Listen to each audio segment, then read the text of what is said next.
નમસ્કાર મારા વાલા ગુજરાતી મિત્રો. અલગધણી લોક સાહિત્ય ચેનલમાં આપનું સ્વાગત છે. તો આજે આપણે વાત કરીશું કે દાસી જીવન નહીં. તો કહેવાય છે કે દાસી જીવન એ રાધાજીનો અવતાર હતા. તો દાસી જીવનનો જન્મ ક્યાં થયો, ક્યારે થયો અને એમના પડસા કેવા હતા, એમને કેવા પડસા પૂર્યા. તો જીવન પોતે જ કહે છે કે હું રાધાનો અવતાર છું. ત્યારે કહેવાય છે કે જીવન જગમાં જાગિયા એ તો નર્મથી થયા નાર, દાસી નામ દર્શાવ્યું એવા રાધાજીના અવતાર. તો જીવન કહે છે કે હું રાધાજીનો અવતાર છું. તો રાજકોટની નજીક ઘોઘાવર નામનું ગામ છે અને આ ઘોઘાવર ગામની અંદર મેઘવાડ સમાજના મેઘવાડ શાખાના જે ચમારો લોક છે એમનું નામ છે જગાભાઈ અને એમની પત્નીનું નામ છે શામબાઈ. તો આ શામબાઈ અને જગાભાઈ બંને જ્ઞાતિના, તો મેઘવાડ જ્ઞાતિના હતા, એટલે કે ચમાર જ્ઞાતિના હતા. પરંતુ બંને ભક્ત માણસ. જ્યારે શામબાઈ સવારે ઉઠે અને કહેવાય છે કે એ ઘરકામ કરતા હોય તો એમના મુખ ઉપર ગીત હોય, એમના મુખ ઉપર ભજન હોય અને એ ભજન ગાતા હોય જ્યારે શામબાઈ, ત્યારે કહેવાય છે કે જગાભાઈ એમાં સાથ પુરાવે અને બંને પતિ પત્ની સવારે કૃષ્ણના જ ભજન ગાય, સંત વાણી જ ગાય અને એવો માહોલ જામે સવારે કે જાણે બંને આ પતિ પત્ની સ્વર્ગમાં ન રહેતા હોય. ભલે એમના કંઈ પૈસા ટકે સામાન્ય માણસ હતા, કોઈ એટલા બધા અમીર પણ નહોતા, પણ બંનેની પતિ પત્નીને બંનેને અંદર ભક્તિ ભરપૂર ભરેલી હતી. ત્યારે કહેવાય છે કે આ બંને પતિ પત્ની પ્રભુમય જીવન જીવે છે, પ્રેમથી જીવન જીવે છે અને સાચું સુખ કયું, ઘરમાં 32 ભાતના પકવાન બનતા હોય, 32 પાકના આપણે પકવાન જમતા હોઈએ, પણ જો ઘરમાં સંપ ન હોય, ઘરમાં પ્રેમ ન હોય તો એ 32 પકવાનના જે ભોજન છે ને એ રાખ બરોબર છે. પણ ઘરમાં જે આમ સૂકો રોટલો અને જેમ કહેવાય છે કે મરચાંની ચટણી ખવાતી હોય, પણ બંને પતિ પત્ની અને એ ઘરના સભ્યો હળી મળીને કટકામાંથી કટકો લઈ લઈને પ્રેમથી ખાતા હોય તો આને અમીરી કહેવાય. તો આ બંને અમીરીમાં જીવન જીવે છે. અને અહીંયા તો કહેવાય છે કે સંવત 1806 અને એ દિવસે એમના ત્યાં દીકરાનો જન્મ થાય છે અને એ દીકરાનું નામ રાખે છે જીવન. પરંતુ જીવન જ્યારે મોટા થાય છે, બચપનથી જ જ્યારે જીવન નાના હતા ત્યારે પણ એમને સમાજ પ્રત્યે કોઈ લક્ષ્ય નહીં, કોઈની સાથે રમવા નહીં જવાનું, કોઈ છોકરા સાથે ખેલવા નહીં જવાનું. એ પોતે એકલા રમતા અને એમની રમત પણ કેવી, જ્યાં ચોમાસું આવે, ચોમાસાનો વરસાદ પડે તો એ ભીની માટીમાંથી એ ઢીંગલી બનાવે, ભીની માટીમાંથી એ ઢીંગલો બનાવે. પણ ઢીંગલો એટલે ઢીંગલી બનાવે એ રાધાની ઢીંગલી બનાવે અને જે ઢીંગલો બનાવે એ કૃષ્ણનો ઢીંગલો બનાવે. અને એમના રમકડા પણ પ્રભુના આકારના, પરમાત્માના આકારના, ભગવાનના આકારના જે રમકડા બનાવે. એમને બીજા કોઈ રમકડા ગમે જ નહીં, કાં તો પછી ગાય બનાવે. કાં તો પછી મોર બનાવે. આવા રમકડામાં એ ખેલે, પણ કોઈની સાથે રમવા જ ન જાય. આમ કરતાં કરતાં જીવનની ઉંમર વધવા લાગી. ત્યારે પિતાજી કહે કે હવે આને 7 વર્ષનો થયો, હવે આને નિશાળ મોકલવો પડે. પણ ત્યાં એ નિશાળમાં એમનું ધ્યાન નથી, કોઈ કામ ધંધામાં એમનું ધ્યાન નથી. બસ એમને તો આખો દિવસ કૃષ્ણમય ભક્તિ કરે. અને આમે પણ કહેવાય છે કે રાધાનો અવતાર હતા, એટલે કૃષ્ણ દીવાની, રાધા કૃષ્ણ દીવાની હતી. એમાં જીવન પણ કૃષ્ણ દીવાના હતા. અને જીવણે કહ્યું છે કે ઠીક છે કે હું પુરુષ રૂપમાં જન્મ્યો, એ કંઈક પરમાત્માની મરજી છે, પણ હું પુરુષ તો છું જ નહીં. હું તો દાસી છું, હું કૃષ્ણની દાસી છું, હું કૃષ્ણની રાધા છું, એમ જ કહેતા હતા એ. ત્યારે જગાભાઈ અને ઘણા પ્રયત્ન કરે છે કામે લગાડવાના. છેવટે એ કહે છે કે ભાઈ ચમારનું કામ તો ચમારનું કામ એ કંઈક શીખે તો એનું જીવન થાય. અમે તો આજ છીએ ને કાલે નથી, આનું શું થશે? પણ એમને તો કોઈ કામમાં કે ધંધામાં કે અભ્યાસમાં ક્યાંય લગ્ન લાગતી જ નથી, એમને સ્કૂલે જોઈ નથી. તો હવે શું કરવું? તો જીવન ગામની અંદર કોઈ પણ સાધુ સંત આવ્યા હોય, ક્યાંય ભજન ચાલતો હોય, ક્યાં સત્સંગ ચાલતો હોય, ત્યાં પછી જગાભાઈને પૂછવાના રહે, માતાને પૂછવાના રહે, એ સીધા નીકળી જાય. અને પછી તો જ્યાં ગામમાં કોઈ જોગીડો આવ્યો હોય, કોઈ સાધુ સંત આવ્યા હોય, તો એ જ્યાં સુધી એ સાધુ સંતે ગામમાં રોકાય ત્યાં સુધી સાધુની પાછળ પાછળ ફરતા હોય, પણ ઘરે ના આવે. આવો આમનો સ્વભાવ હતો. અને પહેલેથી જ ભક્તિમય એમનું જીવન, અને પહેલેથી જ એ ભજન ગાતા હતા. તો ધીરે ધીરે પછી એમની ઉંમર વધતી ગઈ, એમને વિચારતું કે કંઈક ગુરુ કરાવવા પડશે. તો હવે વિચાર કરો કે આ દાસી જીવણે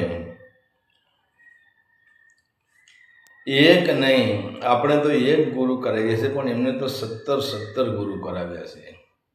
એમને યોગ્ય લાગે કે આ સાધુ ગુરુ માન્યા બરોબર છે, એમને ગુરુ જ માની લીધા છે. પણ 17 ગુરુ બનાવ્યા એમ છતાં એમને સંતોષ નથી. કારણ કે હજુ એમને એમ થાય કે સાચો સતગુરુ ક્યાંથી મળે, સાચા ગુરુ કોણ મળે? 17 ગુરુ તો મળ્યા, પણ એમની અંદર જે દાસી જીવનને જે જોઈતું હતું એમાંથી એમને મળ્યું નથી. એટલે એમને ગુરુથી સંતોષ થતો નથી. તો હવે દાસી જીવન કહે છે હવે સાચો ગુરુ મને ક્યાં મળે? અને એમ કરતાં કહેવાશે કે આમરણના નામનું એક ગામ છે, અને એ આમરણ નામના ગામમાં એક દિવસ જ્યારે દાસી જીવન જાય છે, અને ત્યાં એ આમરણ નામના ગામમાં એમને ભીમ સાહેબનો ભેટો થઈ જાય છે. ભીમ સાહેબના, એ પણ સંસારી માણસ જ હતા, પણ એ ભીમ સાહેબનો ભેટો થઈ જાય છે. ભીમ સાહેબના ત્યાં રોકાય છે.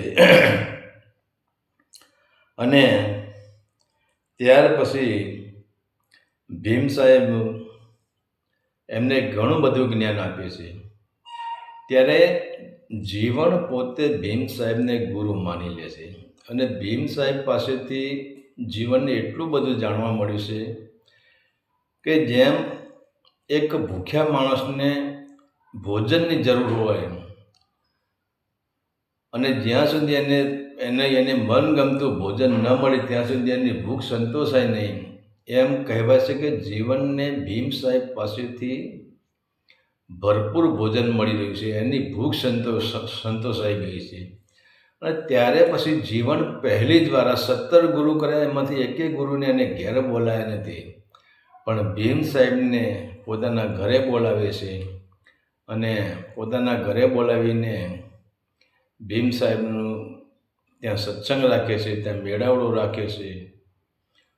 ત્યારે પછી ભીમ સાહેબ તો બીજા દિવસ અહીંયાથી 2 દિવસ રોકાઈને જીવનના ત્યાંથી નીકળી જાય છે. ત્યાં એક સમય એવો આવે છે કે ત્યાંથી જે સાધુ જે સમાજના માણસો હોય છે, બીજો સંઘ હોય છે, એમને ખબર પડે છે કે આ જે સાધુ છે, આ સંઘ છે, એ ગંગાજીમાં સ્નાન કરવા માટે જાય છે. ત્યારે જીવન કહે છે કે હવે ગુરુજીને પૂછ્યા વગર તો ક્યાંય જવાય જ નહીં. ત્યારે પછી જીવન એ ગુરુજીને ભજન બનાવીને એક પત્ર લખે છે, એક ચિઠ્ઠી લખે છે અને એમના જે સેવકો છે એમને કહે છે કે તમે ભીમ સાહેબને ત્યાં જાઓ અને ચિઠ્ઠી આપી દેજો. અને ભીમ અંદર લખ્યું કે મારે આ લોકો સાથે મારે ગંગામાં સ્નાન કરવા જવું છે. ત્યારે પછી ભીમ સાહેબ ભરત ચિઠ્ઠી લખે છે, એમને કહે છે કે બેટા ગંગા જવાની ક્યાંય જરૂર નથી. મન ચંગા તો કથરોટમાં ગંગા, હારે કાયામો પ્રગટ ગંગા, મત નાઓ નદીઓને નાળા, સંતોભાઈ મત નાઓ નદીઓને નાળા. તારે ક્યાંય કે તારે જવાની જરૂર નથી. હવે આ ચિઠ્ઠી જ્યારે જીવન વાંચે છે ત્યારે જીવનને એમ થાય છે કે માણસને ભૂખ લાગી હોય ને એને અનાજ ન મળે, એને જમવાનું ન મળે તો શબ્દથી થોડી કંઈ ભૂખ મટવાની છે.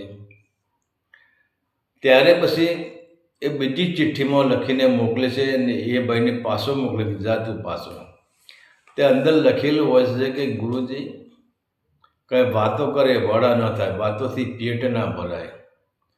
તમે ગંગામાં મને જવાની ના પાડો છો તો હું શું અહીં મારા ઘેર બેઠા બેઠા હું ગંગામાં સ્નાન કરી શકીશ? હું ગંગાનું પાણી હું એનો ચરણામૃત લઈ શકીશ? હવે તમે તો શબ્દોમાં ગંગાનું વર્ણન કરો છો, પણ સાચી ગંગા તો ત્યાં છે એટલે ત્યાં તો જવું જ પડે ને. ત્યારે ભીમ સાહેબ કહે, ચિઠ્ઠીમાં લખે છે, કહે છે કે એને કહી દે કે આજે ત્રીજા દિવસે તારા ત્યાં ગંગા પ્રગટ થશે અને એ ગંગામાં તું સ્નાન કરી લેજે. ત્યારે પછી જીવનને એમ લાગે છે કે ગુરુજીનો હુકમ છે કે ત્રીજા દિવસે ગંગા મારા ત્યાં પ્રગટ થશે. અને પછી તો આ જીવન એક પાગલ જેવો બની જાય છે. જે માણસ આવે એને કહે છે મારા ત્યાં ગંગા પ્રગટ થવાની છે, તમારે ગંગાજીમાં સ્નાન કરવા જવાની જરૂર નથી, મારા ગુરુજી ભીમ સાહેબ મારા ત્યાં ગંગા પ્રગટ કરવાના છે, તમે મારા ઘરે આવીને સ્નાન કરી લેજો, એ જ ગંગાનું પાણી હશે. અને હવે આ જીવન છે એ ત્રીજા દિવસનો ઇંતજાર કરે છે. તો ત્રીજા દિવસે ઘણા માણસો ત્યાં જીવનને ત્યાં ટોળેવા વળી ગયા હોય છે અને ત્યાં એ કહેવાય છે કે એમના ત્યાં એક ચામડાનું કુંડ હતું અને એ કુંડમાંથી ગંગાની ધારો વહેવા માંડે છે. પણ હવે તો જીવન તો પોતે એમાં સ્નાન કરી લેશે, પણ આજુબાજુના માણસો જે આવે છે એમને સંશય છે કે આ તો ચામડાનો કુંડ છે ને ચામડાના કુંડમાં થોડું સ્નાન કરાય, અને ચામડાના કુંડમાં સ્નાન કરતાં આપણે અપવિત્ર થઈ જઈએ. ત્યારે પછી જીવન કહે છે કે હવે આ લોકોનો સંશય છે, હવે શું કરવું? અને ત્યાં પછી જીવન એક લાકડી લેશે અને જે ચામડાનો કુંડ છે ત્યાંથી લાકડીથી આમ લીટી દોરે છે અને લીટી દોરતા દોરતા આગળ એક મોટો ખાડો છે, મોટો એક ખાડો પડેલો છે અને એ જેમ આપણે અવાડો બનાવીએ એવો અવાડ જેવો મોટો ખાડો છે અને એ લીટી દોરતો દોરતો એક ખાડા પાસે લાવે છે. પરંતુ જીવનનો ચમત્કાર તો જુઓ, જ્યાં જીવને લીટી દોરી છે એ જ લીટીએ એ ચામડાના કુંડમાંથી એ ગંગાનું પાણી એ ખાડામાં આવે છે અને એમાં પછી કહેવાય છે કે બધાય માણસો એ કુંડમાં નાહ્યા છે, સ્નાન કર્યું છે, એ ગંગાજીમાં સ્નાન કર્યું છે. અને ત્યાર પછી કહે છે કે એક દિવસ એવી ઘટના ઘટે છે કે અહીંના જે આ જે ગંગાની ધારા પ્રગટ થઈ જીવનના ત્યાં, એને ચારે બાજુ વાતો થઈ જાય છે. પછી તો જીવન લોક માટે પ્રિય બની જાય છે, પણ હવે તો શું કરવું? ત્યારે આ ગંગાજીની વાતના પડસા ચારે બાજુ ભેગી જાય તે પોતાને ત્યાં કણ પછી એમના જે રાજા હોય છે એ રાજા પછી આ જીવનને બોલાવે છે અને રાજાના જે સિપાહીઓ હતા એ રાજાને કહે છે કે આ જીવન જાદુ મંત્રવાળો છે અને એ આ લોકોને ભરમાવે છે. ત્યાર પછી કહેવાય છે કે ત્યાંના જે રાજા છે એ રાજા એમને ત્યાં બોલાવે છે, અને એને રાજાનું નામ હતું કુંભાજી. એ કુંભાજી પોતે જીવનને બોલાવે છે રાજ દરબારમાં. અને જ્યારે રાજ દરબારમાં જીવન પધારે છે ત્યારે કુંભાજી પોતે એમની જે બેઠક હોય છે રાજગાદીની એની બાજુમાં જીવનને બેસાડે છે. અને ત્યારે કુંભાજી કહે છે કે હે જીવન ભગત, શું તમે કૃષ્ણ પ્રેમી છો? મેં વાત સાંભળી છે કે તમને કૃષ્ણ રૂબરૂ મળ્યા છે, તમને ભગવાન રૂબરૂ મળ્યા છે, તો તમને ભગવાન મળ્યા આ વાત સાચી છે? ત્યારે જીવન કહે છે કે હે મહારાજા, ભગવાન મારી પાસે 24 કલાક છે. ત્યારે કુંભારાણા કહે છે કે એનો પ્રૂફ શું, એનો પુરાવો શું? અને ત્યારે જીવન કહે છે કે હે મહારાજા સાંભળો, આજે તમે મહારાજા છો અને હું એક મેઘવાળ સમાજનો ચમાર જ્ઞાતિનો સામાન્ય માણસ છું. હું તમારી કચેરીમાં દાખલ પણ ન થઈ શકું, અને એના બદલે આજે તમે મને જે તમારું જે સિંહાસન છે એની બાજુમાં તમે મારું સિંહાસન બનાવ્યું છે અને તમારા સાનિધ્યમાં મને બેસાડ્યો છે, તો શું આ ભગવાનનો ચમત્કાર નથી? આ ભગવાન નથી? ત્યારે પછી કહેવાશે કે આ જે રાજા છે એ જીવનને શાબાશી આપે છે અને કહે છે કે ખરેખર તમે મહાન છો. પરંતુ અહીંયા ઘટના એવી ઘટે છે કે રાજાએ તો જીવનને પારખી લીધા કે જીવન એલફેલ માણસ નથી, પણ અહીંયા જે ઈર્ષાળુ માણસો હતા એ ઈર્ષાળુ માણસો જ્યારે આવે છે અને ત્યારે પછી આ રાજાને કહે છે કે હે રાજા, તમે આની વાતમાં ભોળવાઈ ગયા છો, પરંતુ આની પાછું એવા લોકોને ઈર્ષાળુને પારખું લેવાનો શોખ હોય. શું કરીએ ને અને સાચું કેવી ઠરાવવું, અને પારખું લેવું એ પણ સાચું છે કે સોનાની કસોટી થાય, કોઈ લોખંડની કસોટી થાય નહીં. ત્યારે ઈર્ષાળુ માણસો હોય છે એ કહે છે કે હે રાજા, તમે એક કામ કરો, આની પાસેથી આપણે 60 કોડી લેવાની બાકી છે રાજના હિસાબમાં. એમના પિતાજીએ ની પાસે આપણે 60 કોડી માગીએ છીએ, તો તમે એની પાસે 60 કોડી માગી લો. ત્યારે આ રાજા કહે છે કે ભાઈ, તમારે જે રાજ દરબારના હુકમ પ્રમાણે તમારે 60 કોડી છે એ 60 કોડી તમારે આપવાની બાકી છે. ત્યારે કહે છે કે હે કુંભારાણા, હે કુંભાજી, હું તમને 60 કોડી આપી દઈશ, મને થોડો સમય આપો. ત્યારે હવે આ ઈર્ષાળુ શું કહે છે કે ના, સમય નહીં, કોડી તમારે કાલ સવાર સુધી ભરપાઈ કરવી પડશે. અને આ લોકોએ કુંભાજીના એવા કાન ભંભેડ્યા હતા. તો કુંભાજી કહે કે જીવન, તમારે કાલ સવાર સુધી આ કોડી તમારે આપી દેવી પડે, અને તમે જ્યાં કોડી આપશો તો જ છૂટશો, એમ કહીને જીવનને જેલમાં ધકેલી દેશે. હવે જીવન તો જેલમાં જાય છે, પણ હવે તો સંતોને જેલ શું કે મેલ શું? જ્યારે તો ભજન જ કરવું છે એને પછી એને તો જેલ પણ મેલ જેવી જ લાગે છે, જેલ પણ આશ્રમ જેવી જ લાગે છે.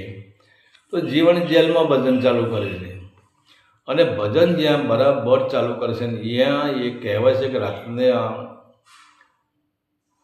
પરોઢિયાના 3 થી 4 વાગ્યાનો સમય થયો છે, અને ત્યાં એક શેઠ પધારે છે અને કહે છે, જે દ્વારપાલ હોય છે રાજનો, એ દ્વારપાલની પાસે આવે છે અને કહે છે કે ભાઈ, દાસી જીવન જે છે એ અહીંયા જેલમાં છે. એટલે કે હા, એમને અહીંયા જેલમાં જ પૂર્યા છે. કે હું એમના ત્યાં જઈને આવ્યો, પણ એમનું ઘર બંધ હતું, અને મને સમાચાર મળ્યા છે કે એમને જેલમાં પૂર્યા છે કુંભાર રાજાએ. તો મારે એમને 600 કોડી આપવાની છે, કે મારે એ 600 કોડી હું તમને આપી દઉં, તમે સવારે જીવનને આપી દેજો. હવે એમ કરીને જે આ શેઠ આવ્યા હતા એ દ્વારપાલને 600 કોળીની જે થેલી પેક કરી લીધી એ દ્વારપાલને આપીને જાય છે. પણ જ્યાં એ પાછા વળે છે, એ શેઠ 600 કોળી આપીને પાછા વળે છે અને જ્યાં દ્વારપાલ આમ નજર કરે છે ત્યાં કોઈ દેખાતું નથી. ત્યારે દ્વારપાલને એમ થઈ જાય કે માનો ન માનો પણ આ કૃષ્ણ પોતે જ આ 600 કોળી લઈને આવ્યા લાગે છે. અને પછી તો સવાર પડે છે એટલે એ 600 કોળી કુંભાજીને આપે છે. અને ત્યાર પછી જેલમાંથી જીવનને બોલાવે છે અને કહે છે કે દ્વારપાલ કહે છે કે હે જીવન ભગત, હે દાસી જીવન, એક શેઠ આવ્યા હતા અને તમારા નામ તમે એમને 600 કોળી તમને આપીને ગયા છે. ત્યારે કુંભાજી કહે છે કે આપણે તો 60 જ કોળી લેવાની છે, 600 કોળી લેવાની નથી. ત્યારે દાસી જીવનને ખબર પડી જાય છે કે અરે રે, મારા માટે આને ધક્કો ખાવો પડ્યો. અને ત્યારે પછી તો મહારાજાને કુંભાજીને પણ ખબર પડી જાય છે કે દ્વારપાલ કહે છે કે જે કોળી આપવા જે શેઠ આવ્યા હતા એ શેઠ મને કોળી આપી એટલો સમય જ દેખાણા છે. એ મને કોળી આપીને પાછા વળ્યા, મેં પાછળ નજર કરી ત્યાં શેઠ તો કોઈ દેખાણું જ નહીં, કોઈ માણસ તો મને દેખાણું નથી. એટલે કુંભાજીને પણ ખબર પડી જાય છે. ત્યારે કુંભાજી દાસી જીવનના માફી માગે છે અને માફી માગીને કહે છે કે અમારી ભૂલ થઈ ગઈ, અમે તમારું પારખું લીધું, તમે મહાન છો, હવે અમારે 600 કોળી જોતી નથી. ત્યારે કહેવાય છે કે આ દાસી જીવન કહે છે કે હે કુંભારાણા, હે કુંભાજી, આ 600 કોળી તમે રાખો. પણ એવું કહેવાય છે કે આજ પણ આ દાસી જીવનને થઈ ઘણા વર્ષો વીતી ગયા, પણ એમ કહે છે કે જે કુંભાજીના જે વંશજો છે, વારસદારો છે, એ આજ પણ એ 600 કોળી છે. કોળી એટલે રૂપિયા, એ ટાઈમે કોળીનો ચલણ ચાલતું હતું. એ 600 કોળી છે, એમાંથી એક કોળી પણ ઓછી કરી નથી. અને આજ પણ એમના વંશજોએ 600 કોળીની જે કોથળી જે ભગવાને હાથ જે દ્વારપાલને આપી હતી, એ જ કોથળી, એ જ કોળીઓ આજે પણ એ ભગવાનના મંદિરમાં મૂકી છે એમના વંશજોએ, કુંભાજીના વંશજોએ. અને આજે પણ એ કોળીઓની કહેવાય છે કે પૂજા કરે છે. અને એની કોળીઓને આજ સુધી એમના વંશજો ભગવાન કૃષ્ણની પ્રસાદી માનીને પૂજે છે. તો એક સમયે આ કોળીઓનું પતી ગયા પછી તો દાસી જીવનની ચારે બાજુ આના પડસાઓને પ્રચાર થવા માંડ્યો. અને પછી તો ધીરે ધીરે માણસ વધતું જાય છે. અત્યારે પછી ઘણા લોકોએ કહ્યું કે હે જીવન સાહેબ, આપણે એક કામ કરીએ, અહીંયા માટે આપણે જે રૂમ બનાવીએ એટલે કોઈને બેસવા માટે થાય, થોડી પાણીની વ્યવસ્થા થાય. હવે આપણી નાની સાપડીમાં તો આપણે ક્યાંથી બધાય. ત્યારે દાસી જીવન સાહેબ કહે છે કે વાંધો નહીં, એક રૂમ બનાવો. અને ત્યાં રૂમ બનાવે છે. પણ હવે રૂમ બનાવે ત્યાં ઘટના એવી ઘટે છે કે રૂમનો જે મુખ્ય મોભારો હોય છે, મોભારાનું જે લાકડું આપણે મુખ્ય હોય છે, આખા ઘરનો ટેકો જેને કહેવાય, ઘરનો મોભ કહેવાય, એ રૂમનો જે મોભ હોય છે એ લાકડું લાવે છે પણ માપમાં ફેરફાર થઈ જાય છે. જે લાકડું હતું એના કરતાં રૂમ મોટો થઈ જાય છે, જે દોર્યું હતું એના કરતાં રૂમ મોટો થઈ જાય છે. તો ત્યાં જે મિસ્ત્રી હોય છે ને જે બરાબર મોભારો ચડાવતા હોય છે અને બધા માણસો મોભારાને નીચેથી ધક્કો મારીને ઉપર લઈ જાય છે. ત્યારે કહેવાય છે કે એક હાથ મોભારો ખૂટે છે, એટલો ટૂંકો છે. તો મિસ્ત્રી કહે આ મોભારો નહીં ચાલે, આ એક હાથ ટૂંકો છે. પછી એને નીચે ઉતારે છે. નીચે ઉતારીને પછી એ સેવકો જાય છે દાસી જીવન પાસે અને કહે છે કે હે જીવન સાહેબ, આપણે મોભારો બીજો લાવવો પડશે. એટલે કે શું થયું? આ તો કે એક હાથ નાનો પડે છે. ત્યારે દાસી જીવણ સાહેબ કહે છે કે તમે ચિંતા કરશોમાં, એનો એ જ મોભારો, એનું એ જ દોર્યું તમે ભગવાનનું નામ દઈને ઉપર જવા દો. અને જ્યાં કહેવાય છે કે લાવો ચલો હું પણ હાથ અડાડી દઉં, અને દાસી જીવન ત્યાં આવે છે. ત્યાં આવીને બધા પછી મોભારા દાસી જીવન પણ મોભારાને એ દોરિયાને હાથ અને ઉપર ધકેલે છે. અને જ્યાં એનું એ જ દોર્યું, એનું એ જ લાકડું ઉપર ગયું છે, તો જે એક હાથ લાકડું ખૂટતું હતું એના બદલો એક હાથ લાકડું પેલી બાજુ વધે છે. આ બાજુ મોભારો કમ્પ્લીટ આવી ગયો છે, પેલી બાજુ કમ્પ્લીટ આવી ગયો છે, પણ એના સિવાય એક હાથ લાકડું બહાર નીકળ્યું છે. એટલે એ લાકડું 2 હાથ વધી ગયું છે. અને આજે પણ જ્યારે તમે દાસી જીવનના આશ્રમમાં જાઓ ત્યાં આજે પણ એ એક હાથ લાકડું બહાર નીકળેલું મોજૂદ જ છે. અને લોકો એના પણ આજે દર્શન કરે છે. અને ત્યાર પછી એવું કહેવાય છે કે હવે દાસી જીવન સાહેબને તો ચારે બાજુના વાયક વાવવા મળ્યા, ચારે બાજુ એમની નામના થઈ ગઈ. તો પછી એમને ઘણી જગ્યાએ દૂર જવું પડતું હતું.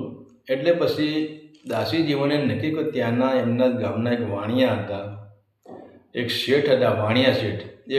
એ ઘોડી રાખતા હતા, એમને ઘોડી વેચવાની હતી. તો પછી દાસી જીવન સાહેબે વિચાર કર્યો કે આ વાણિયા પાસેથી ઘોડી લઈ લઉં, અને એ ઘોડી પછી ધીરે ધીરે એમને પૈસા ચૂકવી દે. તો આ દાસી જીવન શેઠ પાસે જાય છે અને કહે છે કે શેઠ તમે મને ઘોડી આપો. તો શેઠ કે ઘોડીની કિંમત કરો. તો માણસોને બોલાવીને કિંમત કરશે. એ ઘોડીની કિંમત 80 કોડીની કિંમત થાય છે. અને 80 કોડીમાં આ દાસી જીવન સાહેબ છે એ ઘોડી રાખી લે છે.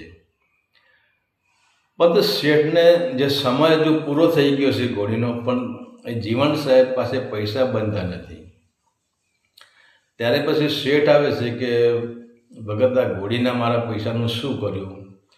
કે ચલો ભાઈ કે અઠવાડિયા પછી હું તને કરી આપીશ, ને થોડો સમય બતાવે છે. ત્યાં એક દિવસ એવું બને છે કે એમને જે આશ્રમ છે એની બાજુનું જે બાંધિયા ગામ, ત્યાં આ દાસી જીવનને જવાનું હોય છે. તો દાસી જીવન ઘોડી લઈને નીકળે છે. આ બાજુ શેઠને એમ થયું કે આજે જીવન સાહેબ છે એ બાંધિયા જવાના છે, બાંધિયા ગામમાં એમના સેવકોને ત્યાં જવાના છે. તો બરાબર આ જીવન સાહેબ ઘોડી લઈને વચમાં પહોંચે છે. ત્યાં શેઠ પણ પહોંચી જાય છે અને ઘોડીને લગામ જાળીને ઊભા રહે છે કે તમે ઘોડી પરથી નીચે ઉતરી જાઓ. એ ઘોડી પરથી નીચે ઉતારે છે અને કે ઘોડીના પૈસા તમે મને ચૂકવી દો. ત્યારે જીવન સાહેબ કહે છે કે ભાઈ તમે થોડી ધીરજ રાખો, હવે હું તમને પૈસા ચૂકવી દઈશ. પણ આ શેઠ માનતા નથી અને ઘોડી લઈને નીકળી જાય છે. અને ત્યારે પછી કહેવાય છે કે ત્યાં બાજુમાં એક ઝાડ હતું. એ ઝાડના થડમાં આ દાસી જીવન સાહેબ બેસી જાય છે અને પ્રભુ ભજન કરે છે. અને ત્યાં હજુ તો શેઠ ઘોડી લઈને થોડા આગળ જ પહોંચ્યા છે, ત્યાં પાછા એક ભાઈ આવે છે અને એ આ શેઠને પૂછે છે કે ભાઈ મારે દાસી જીવનના ત્યાં જવું છે, ક્યાં થઈને જવા છે? એ અજાણ્યા બની જાય છે. તો શેઠ કહે તમારે દાસી જીવનના ત્યાં શું કામ છે, તમારું કંઈ કામ છે? એટલે કહે છે કે ભાઈ અમારા મોટા ભાઈ છે, એમને કોઈ વસ્તાર નહોતો, એમને નિસંતાન હતા, પણ અમે એમની માનતા માની એટલે મારા મોટા ભાઈને ત્યાં પુત્રની પ્રાપ્તિ થઈ છે. અને અમે માનતા માની હતી કે દાસી જીવનની માનતાથી જો પુત્ર થાય તો 80 કોડી એમના ચરણોમાં અર્પણ કરવી. તો 80 કોડી લઈને હું આવ્યો છું. ત્યારે પછી શેઠ કહે છે કે ચલો મારી સાથે, હું તમને દાસી જીવનને બતાવું. હવે વાણિયાને કેવું હતું કે હું અમની સાથે જાઉં મને 80 કોડી મળી જાય. હવે જ્યાં આ શેઠ અને વાણીઓ બંને જ્યાં દાસી જીવન બેઠા છે ત્યાં આવ્યા છે. ત્યાં આવીને પછી જુએ છે તો ભજનમાં મસ્ત છે. એટલે શેઠ કહે એમને જગાડવા નથી. પેલો ભાઈ કહે ભાઈ એમના ચરણોમાં 80 કોડી મૂકીને એ રવાના થઈ જાય છે. પણ હવે તો એ તો જંગલ હતું, ખુલ્લી જગ્યા હતી, પણ જ્યાં પેલો શેઠ હતો, વાણિયો હતો, એને નજર કરી કે પેલો ભાઈ કેટલો પહોંચ્યો, અને આમ જ્યાં નજર કરે છે કોઈ દેખાતું નથી. ત્યારે વાણિયાને પણ વહેમ પડે છે કે માનો ન માનો પણ કૃષ્ણ મોરારી આ શેઠના રૂપમાં ન આવ્યા હોય, આ માણસના રૂપમાં ન આવ્યા હોય. ત્યાં પછી દાસી જીવનની આંખ ખુલે છે અને કહે છે કે ભાઈ એ શેઠ, તમે કેમ અહીં બેઠા છો અને આ કોથળીમાં શું છે? ત્યારે શેઠ કહે આ કોથળીમાં 80 કોડી છે. તમારા એક શેઠ હતા, એ એમને તમારી બાધા રાખી દઈને આપવા આવ્યા. ત્યારે પછી વાણિયાને કહે છે કે ભાઈ આ તારી કોડી હવે તું લઈ લે. પણ દાસી જીવનની આંખમાંથી આંસુ ઉડાય છે કે હે ભગવાન, હે પ્રભુ, મારા માટે તારે ધક્કા ખાવા પડે છે. ત્યાર પછી હવે વાણિયાને પણ એવું થઈ જશે કે મારે કોડી પણ લેવી નથી ને કંઈ પણ કરવું નથી. તો એ વાણિયો છે દાસી જીવનના ચરણોમાં 80 કોડી અર્પણ કરી દેશે અને પોતાનો જે ઘોડો હતો એ પણ દાસી જીવનને આપી દેશે. અને ત્યાર પછી એમાં એવું બને છે કે દાસી જીવન છે એ એક દિવસ ફરતા ફરતા જે પરબ વાવડી કહેવાય છે એ ગામ બાજુ પહોંચે છે. અને એ લોકોને ખબર છે કે દાસી જીવન છે એમને ભગવાન હાજરા હજુર છે. ત્યારે કહેવાય છે કે વાવડી ગામના માણસો દાસી જીવનને વિનંતી કરે છે કે હે જીવન સાહેબ, તમે અહીં પધાર્યા છો તો અમારું એક ધર્મનું કામ કરતા જાઓ. અહીંયા અમે વાવ ગોદાવી છે પણ વાવમાં પાણી નથી. ત્યારે પછી કહેવાય છે કે ખાટલો બાંધીને ખાટલાને ચારે બાજુ દોરડા બાંધે છે, દાસી જીવનને ખાટલામાં બેસાડ્યા છે અને વાવમાં ઉતારે છે. દાસી જીવન પછી વાવમાં તો ઉતરે જ છે. અને દાસી જીવનને પણ વિશ્વાસ હતો કે અહીંયા પાણી થઈ જશે, અહીંયા ભગવાનની કૃપા થઈ જશે. પણ હવે બરાબર દાસી જીવન ખાટલામાં દોરડા વાળીને દાસી જીવનને છેક વાવના તળિયે સુધી ઉતારી દીધા છે. અને પછી ત્યાં જીવન એ ભગવાનનો આરાધ કરે છે. અને આરાધ કર્યા પછી કહે છે કે ભાઈ હવે આ ખાટલો બહાર ખેંચી લ્યો, મને પણ બહાર ખેંચી લ્યો અને હવે પાણી આવશે. ત્યારે હવે આ માણસો એવી રમત રમે છે કે ખાટલો અને દોરડા બધું ખેંચી લે છે.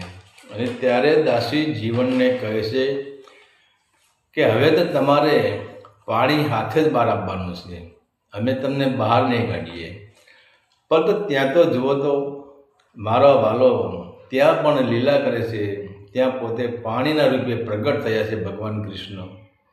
અને લોકો પણ એ વાવમાં જોઈ રહ્યા છે કે જેમ જેમ પાણી ઉપર આવે છે એમ દાસી જીવન એ પાણી ઉપર પલઠી વાળીને ભજન ગાતા હોય છે. અને ભજન ગાતા ગાતા જેટલું પાણી ઉપર આવે છે એટલે દાસી જીવન પણ એ પાણી ઉપર આવતા હોય છે.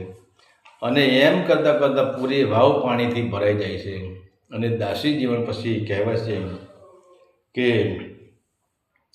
એ પાણીમાંથી ઊભા થઈને બહાર નીકળી જાય છે. ત્યાર પછી જ્યારે લોકોને એમ થઈ જાય કે વાહ ભગત વાહ, ત્યારે તો પછી દાસી જીવનને ચારે બાજુ વાહ વાહ થઈ જાય છે. લોકો એમના પગમાં પડી જાય છે. અને ત્યારે પછી એક સમય એવું બને છે કે દાસી જીવન એ જામનગરમાં જાય છે. અને જામનગરના જ્યાં જામ રાજાના જે દરબારીઓ બધા બેઠા હતા, જે રાજપૂતો બેઠા હતા, એ ટાઈમે દાસી જીવન કોઈને નમસ્કાર કરતા નથી, સીધા હાલ્યા જાય છે. ત્યારે એ લોકોને એવું લાગે છે કે આ દાસી જીવન છે એ અભિમાની છે, એ અહંકારી માણસ છે. ત્યારે પછી બધા એમને પાછા બોલાવે છે અને કહે છે કે તમે તો ભગત નથી, તમે અહંકારી માણસ છો, તમે ઘમંડી માણસ છો. ત્યારે દાસી જીવન કહે છે કે ભાઈ હું ક્યાં ઘમંડી છું, હું ક્યાં અભિમાની છું.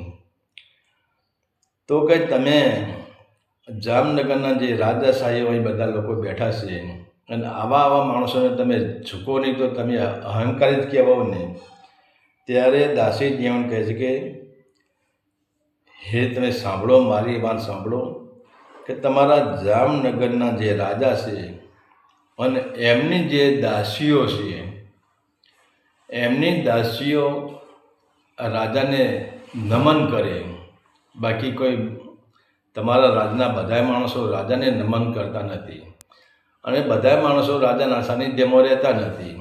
તો જે રાજાના જામનગર રાજાના સાનિધ્યમાં જે દાસીઓ રહે છે, એ જ દાસીઓ જ જામનગરના રાજાને નમન કરે છે. તો પછી હું તો કૃષ્ણ પ્રેમી છું, હું કૃષ્ણની રાધા છું, તો હું બીજાને શું કરવા નમન કરું? જેમ જામનગરના રાજાની દાસીઓ જામનગરના રાજાને નમન કરે છે, એમ હું તો કૃષ્ણની દાસી છું. હું બીજાને નમન કેવી રીતે કરી શકું અને હું બીજાને કેવી રીતે નમું? અને ત્યારે આ લોકોને કહે છે કે તમને તમારા કૃષ્ણ પર આટલો વિશ્વાસ છે, ખરેખર તમે કૃષ્ણની રાધા છો, આનું પ્રમાણ અમને આપો.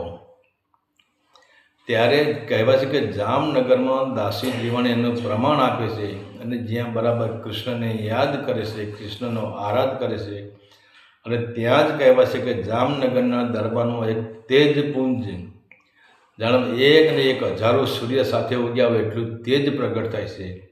પણ આમાં કોઈ એને તેજને જોઈ શકતું નથી, બધા આંધળા બની જાય છે અને દાસી જીવન પોતે ભગવાન કૃષ્ણના સ્વરૂપને જોઈ શકે છે. અને ત્યાર પછી કહેવાય છે કે જ્યારે ભગવાન કૃષ્ણનું તેજ જે જામનગરના દરબારમાં હતું એ તેજ ઓછું થઈ જાય છે અને ત્યારે લોકોની દૃષ્ટિ જીવન ઉપર પડે છે.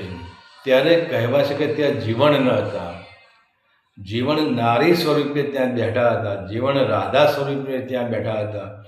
અને જીવનના શરીરમાં લોકોને ત્યાં રાધાના દર્શન થાય છે, નારી સ્વરૂપના દર્શન થાય છે. અને ત્યાર પછી દાસી જીવન પાછા ઘોઘાવદર એટલે કે પોતાના ગામમાં આવે છે અને સમાજને બોલાવીને કહે છે કે હવે મારો સમય વિદાયનો મારો સમય થઈ ગયો છે અને હવે મારી સમાધિ ગોદાવાનું કહે છે. અને કહેવાય છે કે અમાસના દિવસે સમાધિ ગાળો એમણે નક્કી કર્યો હોય છે. અને દાસીજીઓને પણ પોતાના પુત્ર હતા, જે પુત્રનું નામ હતું દેસળ.